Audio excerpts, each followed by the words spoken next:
Në prill të vitit 2026 priten disa ndryshime shumë të rëndësishme, por më e keqe është që as në prill shumë gjëra në fakt nuk mund të parashikohen për shkak të luftës në Iran, për shkak të gjendjes në Ukrainë dhe ndryshimeve të përditshme. Por të shohim se çka dihet. Në prill priten ndryshime për sigurimet shëndetësore, për të drejtat familjare, për udhëtimet, pritet rritja e disa rrogave, por dhe e inflacionit. Kur jemi tek çmimet, të them se ato për fat të keq do të rriten për shkak të luftës në Iran dhe problemeve të mëdha me karburantat. Sa do të rriten nuk mund të thet askush, por pritet të rriten më shumë se vitin e fundit. Në anën tjetër, në prill do të rriten rrogat për miliona njerëz që punojnë në shërbimet publike dhe në industrinë e ndërtimit. Nga 1 prilli futet në fuqi rritja e rrogës për punëtorët në shërbimet publike me 2.8%. Rritja më e vogël do të jetë të paktën 100 euro në muaj për personat me të ardhura më të vogla në shkolla e kopshte për shembull, si dhe në shërbimet administrative në komuna. Për punëtorët me përgatitje profesionale, apo siç quhen në gjermanisht Auszubildende, edhe ata në studime duale, rritje do të jenë të paktën 60 euro në muaj. Por, për të tjerët, rritjet janë më të mëdha.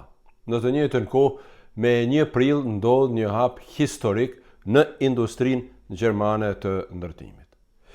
Më shumë se 3 dekada pas ribashkimit të vendit, do të bëhet nivelizimi i plot i pagave midis lindjes dhe perëndimit. Ndërsa, pagat në perëndim do të rriten me 3.9%, siç është planifikuar, punonjësit në lindje do të marrin një rritje më të lartë për të mbyllur përfundimisht hendekun e mbetur në rroga. Por, me këtë temë, miq të dashur, do të merrem në një video tjetër detajisht, sepse kërkon shpjegime më të hollësishme e besoj se është shumë me interes. Nga data 1 prill ndalohet blerja dhe përdorimi i gazrave për qeshje apo lach gaz në lokale, si dhe drogave për festime në radhë të parë për të mbrojtur fëmijët dhe të rinjt nga keqpërdorimet. Do të ndalohet edhe shitja e tyre në internet. Ata që pinë duhan nga prilli do të kenë një kontroll vjetor pa pagesë të mushkërive për të kontrolluar nëse kanë probleme me kancer. Pra, do të mund të bëjnë një kontroll me kompjuter tomografi, siç quhet, i cili do të paguhet nga siguracionet. Kjo vlen për personat mes 50 deri në 75 vjet që kanë pirë duhan për një kohë më të gjatë.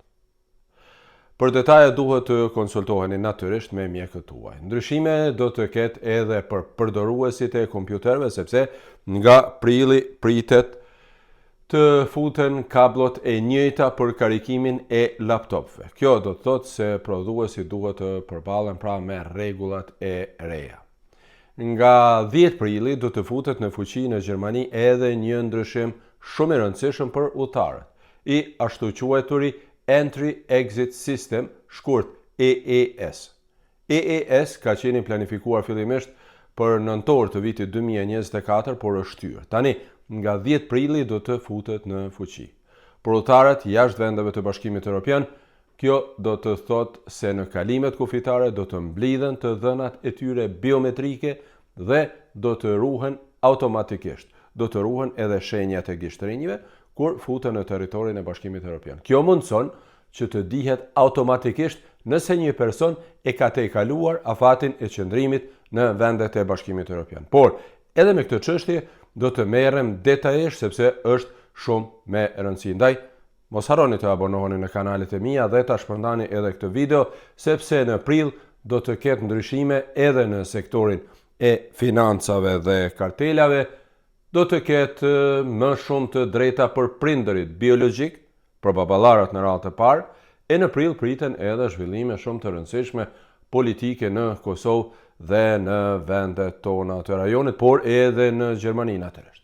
Faleminderit që jeni me mua dhe mirupafshim së shpejti me informacione më të detajuara.